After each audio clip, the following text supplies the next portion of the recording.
And again, that's going to be premiering April 22nd at the Times Cinema in Milwaukee. I'm going to bring these gentlemen on and say, hello, Chris. Hello, Nathan. Are you there? We're there. How's it going, Rex? You are there. It's going well. How about for you guys? Really good, thanks.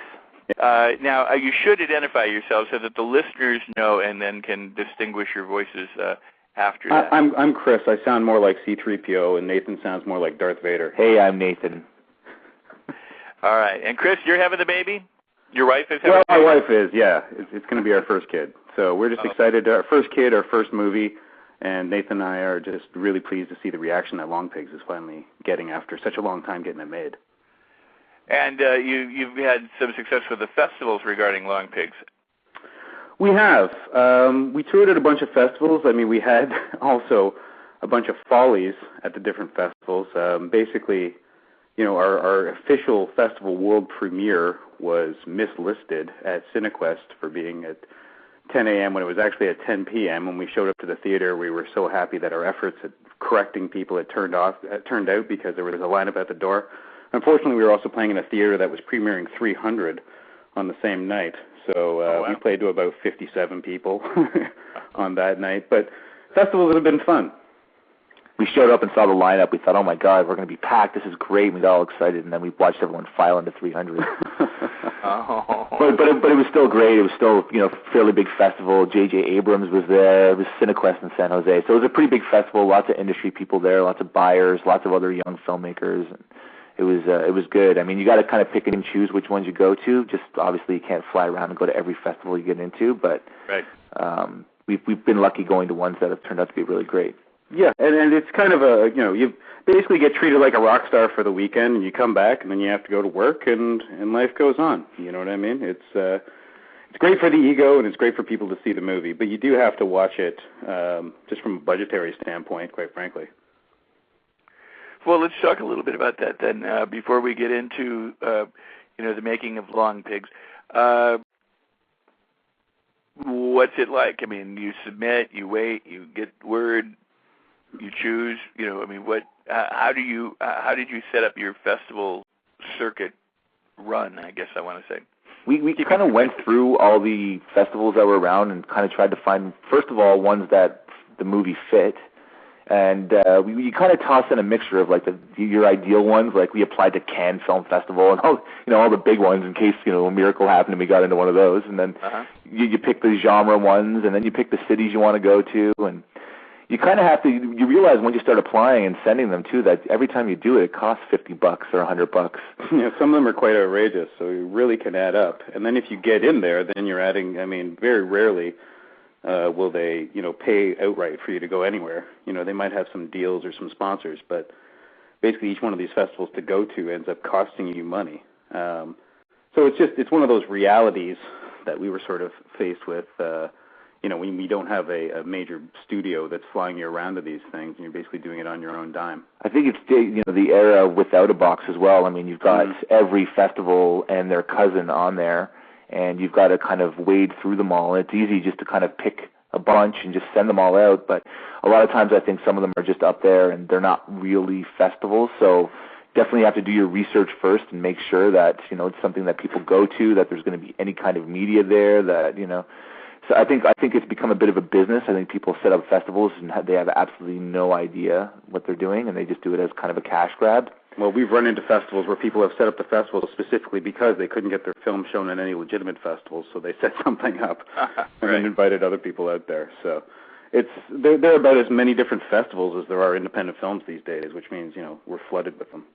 No, that is true, and you make a good point about being cautious and being thrifty and knowing what you're submitting to, because even if you go to IMDb, in terms of third-party validation, some festivals qualify and some don't, and so Oh yeah, and the nice thing is that in this go-around now that we've been working with Buzz and R Squared, it's more in the category where we're not having to compete or pay entry fees to get into these festivals, where we're being invited for special screenings, which is obviously the place.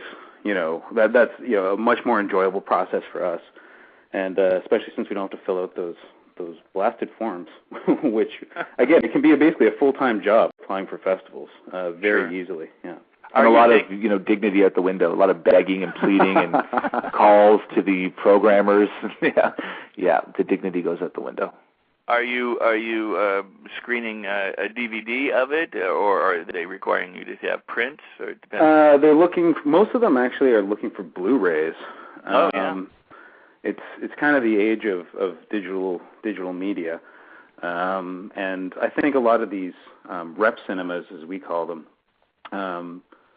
they basically have realized that there's money to be made because so many people are trying to get their films shown. So most of them have installed some form of digital, even if, again, when you go to the festivals, that's another thing, too, is sometimes they're equipped for your stuff and sometimes they're really not. So you get there and you got to be prepared to go with the flow, as we are basically with every screening. And we've kind of gone through the gauntlet of fire. And we were at one screening where it was a packed house in Newfoundland. They were loving it.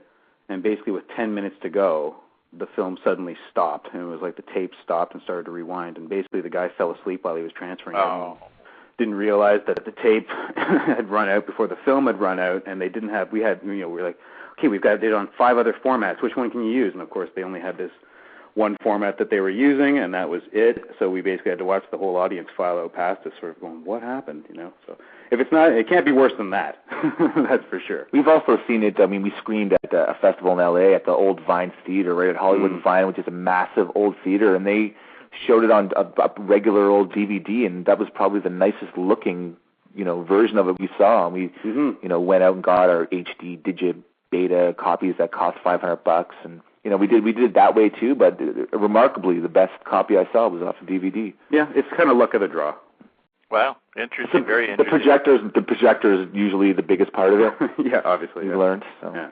Well, I literally yesterday got texted and then a follow-up phone call from a friend of mine who's at a contest in Vegas, and he said out of all of the films being screened, he's like, ours was the one that stopped in the thing, and they couldn't get it to work, and it wasn't a problem with the DVD or the disc, Blu-ray disc, I guess is what they gave them. But they said fortunately they had it, and they had it so that they could hand him another one. Then they had to burn it, they had to go through all these things just to get back so that they could screen the movie. So people saw the first couple minutes, and then hours later they got to actually see it. But tell your buddy we know how he feels. I remember when we had a screening for a short film, probably in the most humiliating experience, and the same thing happened where basically the guy was late delivering it, and one of our drunken friends got up and started telling jokes to the audience while we were waiting, which was the longest 45 minutes of my life probably. But it happens. You got to roll with it. You do have to roll with it. It is one of those tricky things too, because especially when you're for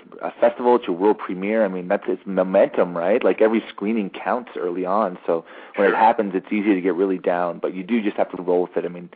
Technical problems are always going to be there, and they're always going to happen. And how you deal with them is really what separates. I think separates you whether you're going to get stuff done or not. Yeah. Well, and I really appreciate that. And let's move just a little bit and first tell the listeners that this is the world premiere feature film debut in a theatrical release coming up on April 22nd. But let's talk a little bit about that, and then where you're going to be shortly after that, the different places that people might come and see the movie. Let's give out your website. Let's get all that out. And then let's go back and talk to the number of years it took you to get this movie made. Is this a 4-hour show? Okay. Yeah. Again, we're really excited about the Time Cinema in Milwaukee, 7 o'clock on Thursday, April 22nd. And we've got a lot of special guests coming. There's going to be some people who made the movie. Chris Bridges, who is responsible for the mind-blowing special effects. He just got a review recently where a guy said it's possibly the greatest corpse effect in movie history. I agree. Cheers. Thank you very much. Well, on behalf of Chris, thanks. So we're really excited about the Milwaukee premiere on April 22nd. The day after that, we're actually going to be at Motor City Nightmares in Detroit for basically that's going to be a festival screening. And then, Nathan, when's the Texas screening? April 28th, Wednesday, April 28th in Texas. We're going out for the Texas Frightmare Convention, and we're having a special screening there. So yeah, and then after that, we were getting a couple of nights in our hometown Toronto at